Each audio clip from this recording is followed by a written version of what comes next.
Genesis chapter 40.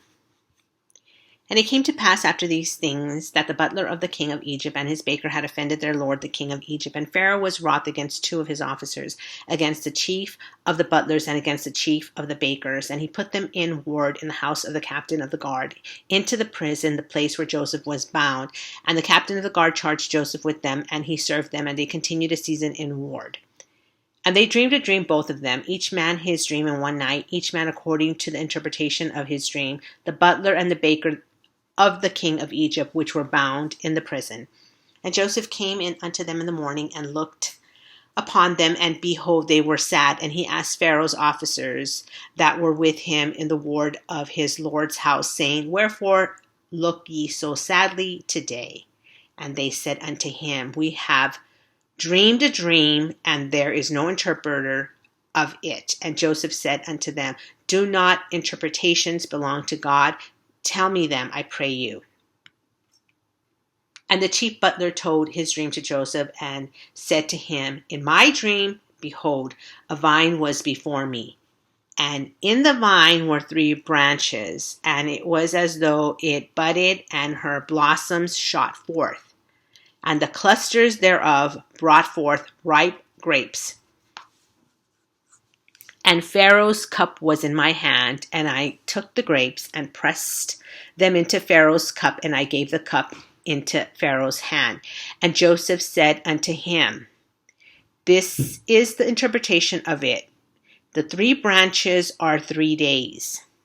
Yet within 3 days shall Pharaoh lift up thine head, and restore thee unto thy place, and thou shalt deliver Pharaoh's cup into his hand, after the former manner when thou wast his butler.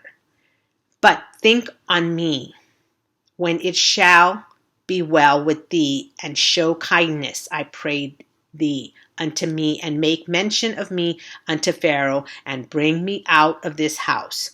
For indeed I was stolen away out of the land of the Hebrews, and here also have I done nothing that they should put me into the dungeon. When the chief baker saw that the interpretation was good, he said unto Joseph, I also was in my dream, and behold, I had 3 white baskets on my head. And in the uppermost basket there was of all manner of baked meats for Pharaoh. And the birds did eat them out of the basket upon my head. And Joseph answered and said, This is the interpretation thereof. The 3 baskets are 3 days. Yet within 3 days shall Pharaoh lift up thy head from off thee, and shall hang thee on a tree, and the birds shall eat thy flesh from off thee. And it came to pass the 3rd day, which was Pharaoh's birthday, that he made a feast unto all his servants, and he lifted up the head of the chief butler and of the chief baker among his servants. And he restored the chief butler unto his butlership again, and he gave the cup into Pharaoh's hand. But he hanged the chief baker, as Joseph had interpreted to them. Yet did not the chief butler remember Joseph, but forgat him.